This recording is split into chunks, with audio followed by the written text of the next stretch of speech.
Hello बच्चों, let's read the question. The question is, in an atom, the radius of the electron orbit is 4 into 10 the power minus 11 meter. The electron revolves with the frequency of 10 the power 15 revolutions per second. ठीक है, ये हमें क्या दे रखी है, frequency दे रखी है. Charge on the electron is 1.6 into 10 the power minus 19 coulomb.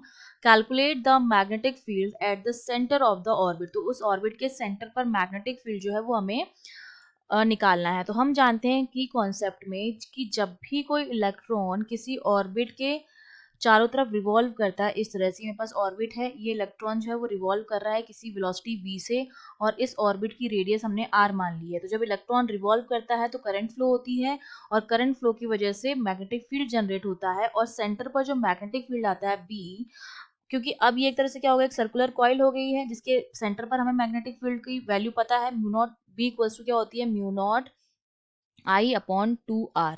ये होती है सेंटर पर मैग्नेटिक फील्ड, ये रेडियस कैपिटल R. ठीक है, इतना आता है. तो अब इसके लिए भी जो मैग्नेटिक फील्ड आएगा वो इतना ही आएगा. अब हमें I की वैल्यू निकालनी है. तो हम जानते हैं कि जब इलेक्ट्रॉन रिवॉल्व करेगा तो फ्लो ऑफ चार्ज की वजह से करंट आएगी, तो I जो होती है वो होती है Q अपॉन T के बराबर.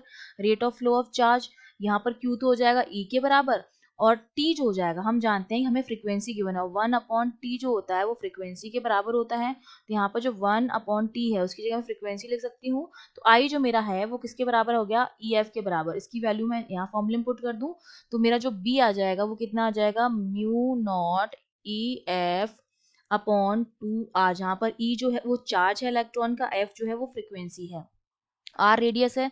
सिर्फ वैल्यूज पुट करनी है. B equals to mu not की वैल्यू होती है 4 pi into 10 the power minus 7 into 1.6 into 10 the power minus 19.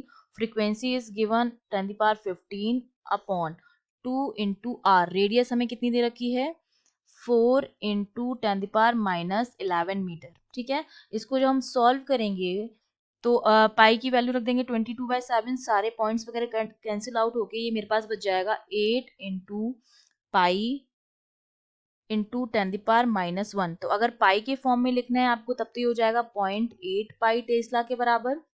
ठीक है, और अगर पाई की जगह आप 22/7 रखेंगे तो ये ऑलमोस्ट बराबर आ जाएगा टेस्ला के बराबर. I hope you understood well. All the best.